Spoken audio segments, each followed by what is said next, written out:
श्री सद्गुरुभ्यो नमः। आप सबका YS गुरु NCERT संस्कृत सॉल्यूशन इस यूट्यूब चैनल पर हार्दिक स्वागत है। आज हम आपके लिए लेकर आए हैं NCERT के द्वारा 8th क्लास के लिए निर्धारित जो पाठ्य पुस्तक है रुचिरा तृतीय भाग है। इस पाठ्य पुस्तक का 10वां जो पाठ है नीति नवनीतम, इस पाठ का अभ्यास का कार्य लेकर के हम आए हैं। तो आइए यहाँ पर देखते हैं अभ्यास का कार्य। जैसा कि आप स्क्रीन पर देख रहे हैं, यह हमारा अभ्यास का कार्य है और इसके जो प्रश्न हैं इनको हम पढ़ते हैं और आंसर आपके साथ में लिख कर हम बताते रहेंगे। दो छात्र आंसर को भी नोट करते रहें। हमारा पहला प्रश्न है नृणाम संभवे कौ क्लेशम सहेते। और सबसे पहले हमको कोई प्रश्न का आंसर लिखने से पहले उसके ऊपर क्या लिखा है वो पढ़ लेना चाहिए। इसने लिखा है अधोलिखितानि प्रश्नानाम उत्तराणि एक पदेन है। एक पदेन का मतलब क्या होता है? एक का मतलब एक और पदेन का मतलब शब्द के साथ। एक शब्द में आंसर देना है आपको। तो पहला प्रश्न है नृणाम संभवे कौ क्लेशम सहते। इसका मतलब है नृणाम का मतलब मनुष्यों के संभवे पैदा होने पर कौ कौन क्लेशम कष्ट को सहते सहन करते हैं। तो कौन कष्ट को सहन करते हैं, इसका आंसर क्या होगा? इसका आंसर मैं लिख देता हूँ यहाँ पर, छात्र भी साथ में लिख लें। इसका आंसर होगा माता पितरऊ। माता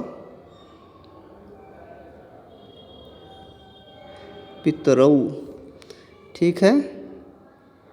यह हो गया हमारा पहले प्रश्न के पहले भाग का आंसर, ठीक है। साथ में मैं आंसर लिख कर साफ करता रहूँगा, इसलिए छात्र साथ साथ में लिखते रहें जो भी आंसर लिखने हैं। तो पहले का क्या बनेगा? माता पितरऊ। अब आ गया दूसरा, कीदृशम जलम पिबेत। कीदृशम कैसा जलम पानी, पिबेत पीना चाहिए। तो इसका क्या आएगा? वस्त्रपूतम। दूसरे का क्या आएगा? वस्त्रपूतम।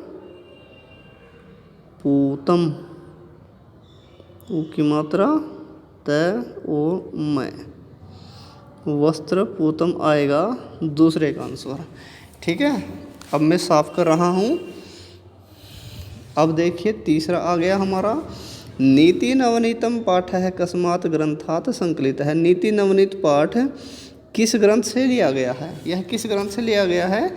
तो आप पाठ्य पुस्तक में आपने पढ़ा है किस पाठ से लिया गया है। इसका बनेगा मनुस्मृति लिख रखा है पाठ। आप शुरू में किताब में देखोगे तो क्या लिख रखा है? मनुस्मृति। तो इसका बनेगा मनुस्मृति है। मनु साधी है, मैं के नीचे री की मात्रा है और तय के ऊपर ए की मात्रा है। मनु, इसके बाद दो बिंदी है, विसर्ग। मनुस्मृति है, ठीक है। यह हमारा तीसरे प्रश्न का आंसर। अब चौथा है कीदृशम वाचम वदेत। कैसी वाणी बोलनी चाहिए? तो इसका बनेगा सत्यपूताम। सत्यपूताम, ठीक है। छात्र इस बात का ध्यान रखें, हम आंसर लिख के साथ साथ में साफ करेंगे। तो छात्र आंसर साथ साथ में लिखते रहें। अब आ गया पांचवा, उद्यानम कई निनादैहि रम्यम।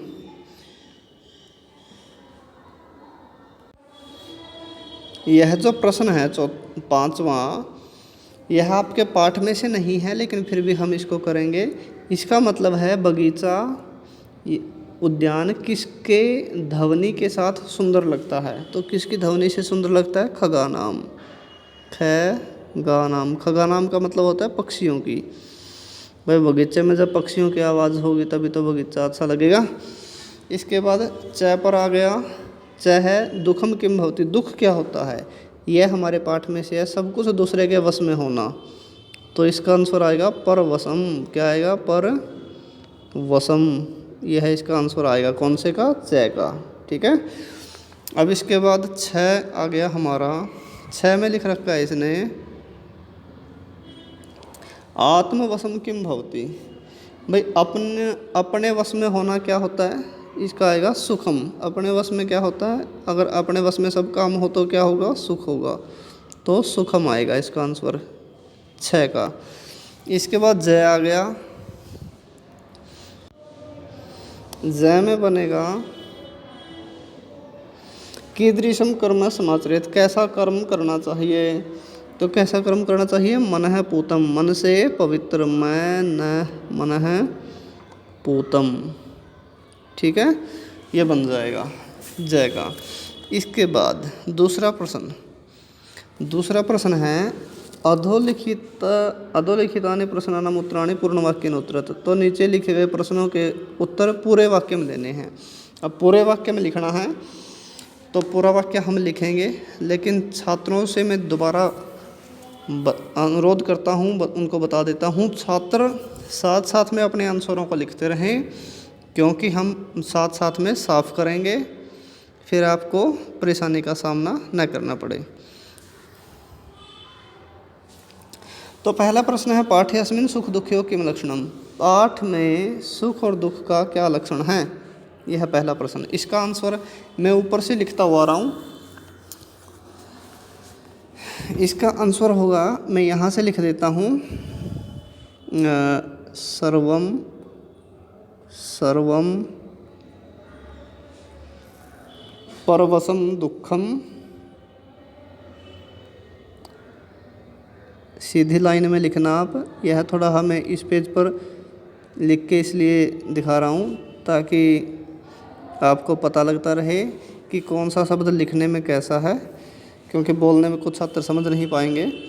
यह पहले का आंसर चल रहा है यहाँ से, सर्वम परवशम दुखम,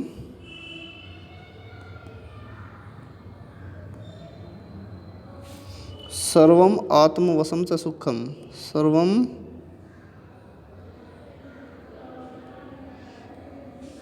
आत्म वशम च सुखम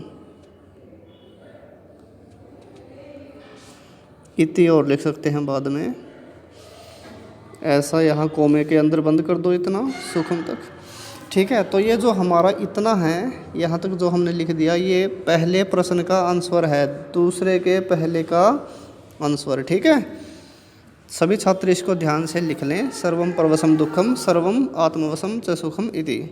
अब आ गया प्रश्न सेकंड, दूसरे का वर्ष शतई अपि कस्य निष्कृति कर्तुम न शक्या, भाई 100 सालों में भी किसका निवारण नहीं हो सकता। हमने पढ़ा था माता पिता जिस कष्ट को संतान पैदा होते हुए पढ़ते हैं, उस कष्ट का निवारण 100 सालों में भी नहीं हो सकता। तो ऊपर से लिखता आऊँगा मैं, यहाँ से देखिए, माता पितरऊ, पहले क्या लिखेंगे, माता पितरऊ, माता पितरऊ लिख दिया। इसके बाद नृणाम संभवे, नृणाम संभवे,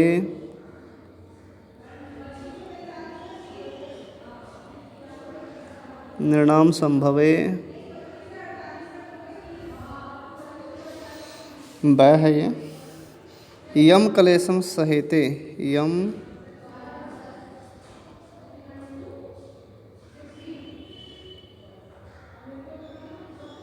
कलेशम सहेते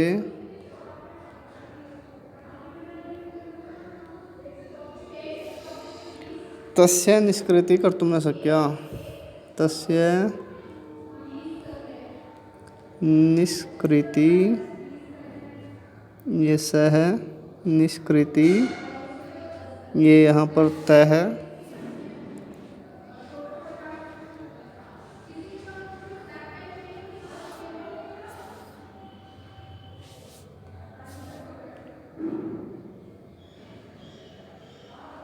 निष्कृति, ठीक है। तय के बाद में 2 बिंदी है, निष्कृति। इसके बाद है कर्तुम न शक्या, कर्तुम न शक्या, ठीक है। यह शक्य है।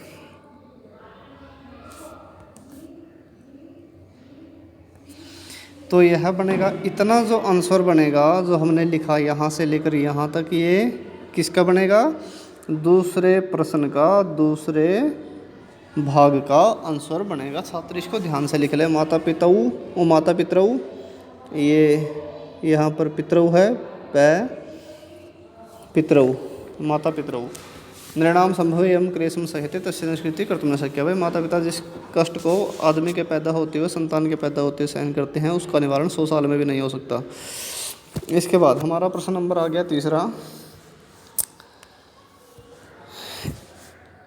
इसने लिख रखा है त्रिषु तुष्टेषु। भाई तीनों के प्रश्न होने पर तपस्या पूर्ण हो जाती है। वाक्यस्मिन् त्रय के सन्ति, इस वाक्य में 3 कौन हैं? तो इसका आंसर हम कैसे करेंगे? इसका आंसर पहले तो आप ऐसा करो, आंसर बता रहा हूँ मैं, यहाँ से लेकर पहले तो ये वाक्य लिख लो सारा का सारा। इसके बाद सिर्फ आपने इसमें क्या करना है, आंसर में एक शब्द को चेंज कर दो। अब ये जो के शब्द है ना, के शब्द को हटाकर उत्तर में के की जगह पर हम क्या लिख देंगे? क्या लिखेंगे? माता पिता आचार्य च। माता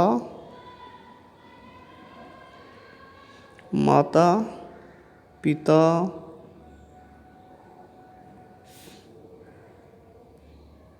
आचार्य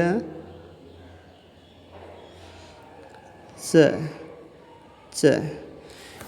बस। और इसके बाद ये जो क्वेश्चन मार्क है इसको हटाकर हम डंडा लगा देंगे। क्या कर देंगे? क्वेश्चन मार्क को हटाकर हम एक डंडा लगा देंगे। ये आपका आंसर बन जाएगा। इसमें कुछ भी छेड़खानी नहीं करनी, सिर्फ एक शब्द को आपको ख़त्म कर देना है। त्रिया के बाद में जो के था, के की जगह पर ये जो मैंने लिखे हैं यहाँ पर माता पिता आचार्य च, इतना और इसमें ऐड कर देंगे, यह आपका आंसर बन जाएगा। ठीक है, तीसरा हो गया। अब आ गया चौथा। अस्माभिः कीदृशं कर्म कर्तव्यम, हमारे द्वारा कैसा कर्म करना चाहिए। तो बताओ कैसा करना चाहिए? तो कैसा करना चाहिए? तो चौथा प्रश्न था हमारा, अस्माभिः कीदृशं कर्म कर्तव्यम, हमारे द्वारा कैसा कर्म करना चाहिए। इसका आंसर हमने यहाँ पर लिख दिया। इस आंसर को छात्र लिख ले। इसका मतलब है जिस कर्म से, येन कर्मणा, जिस कर्म से अंतरात्मनः है अपनी आत्मा, परितोष है खुश संतुष्ट स्यात् हो, तत्कर्म कुर्यात्, वह कर्म करना चाहिए। ठीक है, तो इतना आप आंसर लिख लें। इसके बाद हमारा पांचवा है अभिवादनशीलस्य कानि वर्धन्ते।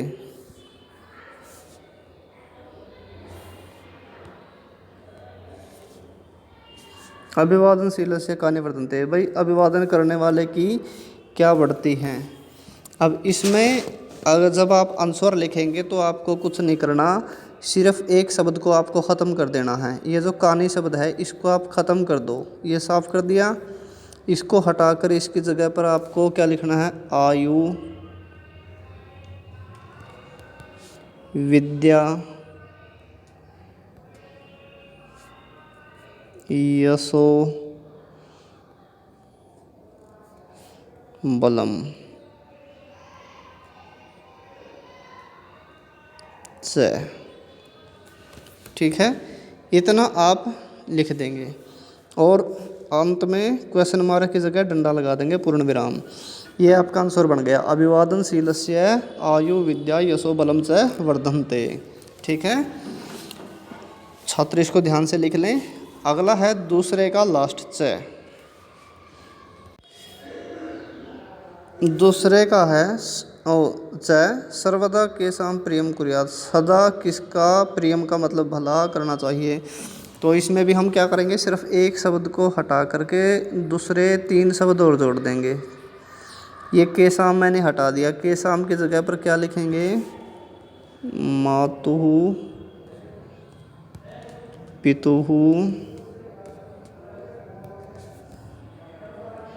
आचार्यस्य च। ठीक है, ये आपका आंसर बन गया और लास्ट में पूर्ण विराम लगा देंगे। ठीक है, एक शब्द को हमने ख़त्म कर दिया केशाम सर्वदा। अब ये आंसर बन गया इतना, सर्वदा मातुः पितुः आचार्यस्य च प्रियम कुर्यात्। केशाम की जगह ये शब्द लिख दिए हमने 4, ये आपका आंसर बन गया। ठीक है, अब आ जाओ तीसरे प्रश्न पर। अब तीसरे में क्या करना है, तीसरा प्रश्न सबसे आसान प्रश्न है। तीसरे प्रश्न में सिर्फ एक एक शब्द चेंज करना होगा। इसने कह रखा है स्थूल पदानी, भाई मोटे शब्दों को आधार बनाकर प्रश्न निर्माणम कुरुता, प्रश्नों का निर्माण करिए। ये जो लिख रखे हैं ये सारे के सारे क्या लिख रखे हैं, आंसर लिख रखे हैं। और इसमें आपको एक एक शब्द चेंज करके, जो मोटा शब्द है उस शब्द को चेंज करके प्रश्न बनाने हैं। क्या करना है, प्रश्न बनाने हैं। अब पहले में क्या है, आपको ये मोटा शब्द चेंज करना है और इसकी जगह पर जो प्रश्नवाचक शब्द है उसको स्थापित करना है। दूसरे में इसने नहीं लिखा, लेकिन दूसरे में मोटा शब्द क्या था, सत्यपूताम, और तीसरे में तपह को चेंज करना है। अब चेंज करके हमको क्या करना है, इनकी जगह पर एक एक शब्द को स्थापित करके बाकी जो पूरी की पूरी लाइन है उसको छेड़ना नहीं है, उसको वैसे का वैसा रखेंगे। लास्ट में प्रश्नवाचक निशान लगा देंगे इसी लाइन को लिख के। अब देखिए, जैसे पहला है वृद्धोपसेविना आयुर्विद्या यशोबलम से वर्धनते। भाई बूढ़ों की सेवा करने वालों की आयु विद्या यशो बल बढ़ते हैं। तो इसको हम क्या करेंगे, वृद्धोपसेविना की जगह क्या लिख देंगे, क्या लिख देंगे, कस्य, क अधिशय, ये कस्य लिख दिया और लास्ट में प्रश्नवाचक निशान लगा दिया, ये डंडा ख़त्म करके। ठीक है, ये हमारा प्रश्न बन गया। इसी तरह दूसरे में क्या करना है, सत्यपूताम जो शब्द है, क्या है, सत्यपूताम। इसको हम पहले इसकी हिंदी समझो। मनुष्य सत्य से पवित्र वाणी बोले, तो सत्यपूताम को ख़त्म कर दो। सत्यपूताम की जगह क्या लिखेंगे, कीदृशीम। क्या लिखेंगे, यहाँ लिख देता हूँ मैं, कीदृशीम। इन शब्दों की जगह है ये शब्द स्थापित कर देने हैं और लास्ट में क्या करना है, प्रश्नवाचक निशान। तो ये हमारा क्वेश्चन बन गया, प्रश्न बन गया। ठीक है, इसके बाद इसी तरह से तीसरा है त्रिषु तुष्टेषु सर्वः तपः समाप्यते। तीनों के संतुष्ट हो जाने पर सारा तप पूर्ण हो जाता है। अब तपः की जगह क्या करना है, एक शब्द स्थापित करना है। तो तपः की जगह हम क्या कर देंगे, तपः की जगह हम लिख देंगे किम। किम का मतलब क्या। ठीक है, तीनों के संतुष्ट हो जाने पर क्या पूरा हो जाता है, किम। और अंत में क्वेश्चन मार्क जरूर लगा देना, इसने पहले लगा रखा है। तो यहाँ पर आ गया तीसरे का चौथा। इसमें हमको क्या करना है, माता पितरौ नृणाम संभवे भाषया क्लेशम सहते। माता पिता आदमियों के उत्पन्न होने पर भाषया, ये भाषया गलत लिख दिया इसने, भाषया तो है ही नहीं था। ठीक है, बहु से लिख देता, भाई बहुत से ऐसे लिख देता। ये प्रश्न ही थोड़ा हाई, एक वर्ड इसमें गलत लिखा हुआ है। चलो कोई बात नहीं, इसने जो लिख दिया, लेकिन हमको चेंज क्या करना है वो देखिए। हमको सिर्फ चेंज करने हैं एक वर्ड को। माता पितरौ को की जगह हम क्या लिखेंगे, कौ। क्या लिखेंगे, कै और औ की मात्रा, कौन। भाई कौन आदमियों के उत्पन्न होने पर कष्ट को सहन करते हैं। ठीक है, और इसकी जगह पर हम लास्ट में क्या करेंगे, प्रश्नवाचक निशान यहाँ पर लगा देंगे, ऐसे क्वेश्चन मार्क लगा देंगे जो आपको लगाना आता है ऐसे। अब आ गया लास्ट तीसरे का, तयोः नित्यम प्रियम कुर्यात्। उन दोनों का हमेशा भला करना चाहिए। तो इसकी जगह पर हम क्या करेंगे, तयोः की जगह पर क्या करेंगे, कयोः लिख देंगे, कै यो हो। ठीक है, ये लिख देंगे। ओके, ये हमारा तीसरा प्रश्न हो गया। अब आ गया चौथा। चौथे में क्या करना है, एक एक शब्द दे रखे हैं, इनके अनुसार वाक्य का प्रयोग करना है, वाक्य में प्रयोग करना है इन शब्दों को। ठीक है, अब देखो विद्या लिख दिया, विद्या का मतलब, अब देखो हम इसका वाक्य बना देंगे। पहले का हमने लिख दिया विद्या विहीनः विहि न है विद्या विहीन है पशु, ये इसका वाक्य बन गया। ये पशु लिखा है हमने, क्या लिखा है? पशु। बस इसका मतलब क्या है भाई? विद्या से रहित मनुष्य पशु है, यानी कि अनपढ़ आदमी एक पशु के समान है। ठीक है। इसके बाद आ गया दूसरा, तप है। तप है, इसका वाक्य बनाएंगे स तपह करोति, वह तपस्या कर रहा है। स तपह करोति, कुछ भी आप वाक्य बना सकते हैं, कोई दिक्कत नहीं। तो ये इसका वाक्य हो गया तपह का।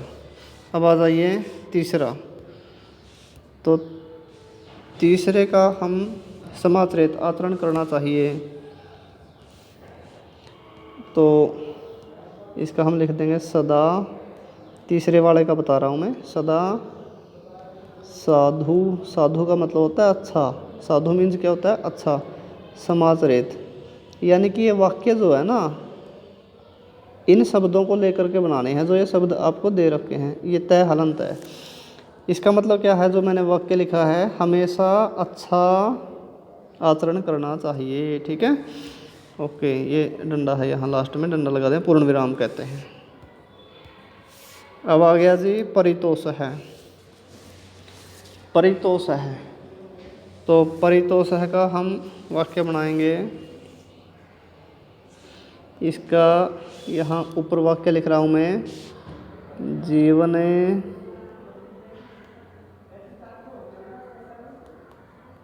परितोष है, जीवने परितोष है आवश्यक है। जीवन में संतुष्टि आवश्यक है, जीवन में संतुष्टि आवश्यक है। कह के बिंदी लगा देना दो बाद में। ठीक है, ये हो गया हमारा घ का वाक्य है। अब आ जाओ पांचवा। पांचवा क्या है? नित्यम। नित्यम, अब क्या है? नित्यम हमेशा, नित्यम का मतलब नित्य सत्यम वदेत, नित्य सच बोलना चाहिए, यानी कि हमेशा सच बोलना चाहिए। ये वाक्य बन गया इसका। इस तरह से एक एक वाक्य बनाने थे इनके। अब आगे क्या लिखना है? पांचवा प्रश्न है। पांचवें प्रश्न में इसने कह रखा है कि भाई शुद्ध वाक्यों के सामने आम लिखना है। आम का मतलब होता है हाँ, और अशुद्ध वाक्यों के सामने नैव लिखना है। नैव का मतलब है नहीं। तो पहला है अभिवादनशील से किमपि न वर्धते, अभिवादनशील की कुछ भी नहीं बढ़ती। तो इसका क्या आएगा? नैव। पहले का क्या आएगा? नैव, नैव। ठीक है। दूसरा, माता पिता नृणाम समूह कष्टम सहते, माता पिता मनुष्यों की उत्पत्ति में कष्ट सहते हैं। तो इसका क्या आएगा? आम, दूसरे का। अब आ गया तीसरा, आत्मवशम तो सर्वमेव दुखमस्ति, अपने वश में होना तो सब कुछ अपने वश में होना दुख है। तो यह सब कुछ अपने वश में होना क्या होता है? सुख। तो यह वाक्य इसका गलत है। ठीक है, तीसरे का आएगा नैव। अब चौथा, ये न पितृ आचार्य से संतुष्ट, जिससे पिता, माता पिता और आचार्य संतुष्ट है, उसका सारा तप पूर्ण हो जाता है। तो इसका चौथे का क्या आएगा? आम। चौथे का क्या आएगा? आम। ये हलंत है। इसके बाद अब आ गया पांचवा, मनुष्य सदैव मनः पूतं समाचरेत, मनुष्य हमेशा मन से पवित्र आचरण करे। तो इसका क्या आएगा? आम। हाँ भाई, मन से अच्छा होना चाहिए। इसके बाद है मनुष्य सदैव तदैव कर्म कुर्यात येन अंतरात्मा तुष्यते, मनुष्य हमेशा वैसा कर्म करे जिससे आत्मा संतुष्ट हो। तो इसका भी क्या आएगा? आम, लास्ट वाले का भी। ठीक है। अब छठे में क्या करना है? खालिस्तान भरने हैं। खालिस्तान क्या है? जैसे जो श्लोक आपने पढ़े हैं उस श्लोकों के अनुसार आपको क्या करना है? खालिस्तान भरने हैं। मैं टिक लगाता रहूँगा जो आएगा। अब पहला है माता पितरों, इसमें क्या आएगा? पहले में वर्ष सताई, क्या आएगा? वर्ष सताई, लास्ट वाला ये वाला आएगा, ये वाला। ठीक है। इसके बाद ख का आएगा चतवारी, ग का आएगा तपय बीच वाला, घ का, बड़ी घ का आएगा समासेन। इसके बाद पाँचवें का आएगा पादम और लास्ट का आएगा प्रियम। ठीक है, ये इनमें खालिस्तान वर्ण हैं, ये आपके श्लोकों में से, श्लोकों के अनुसार वर्ण हैं। ठीक है, इसके बाद सातवें में क्या है, सातवें में इसने मंजूषा दे रखी है और मंजूषा में से ही शब्द ये खालिस्तान आपको वर्ण हैं। ठीक है, सातवां क्या है, तयोः प्रियम कुर्यात्, उन दोनों का भला करना चाहिए। तो इसका क्या आएगा, नित्यम। पहले में क्या आएगा, नित्यम। ठीक है, अब दूसरा देखिए,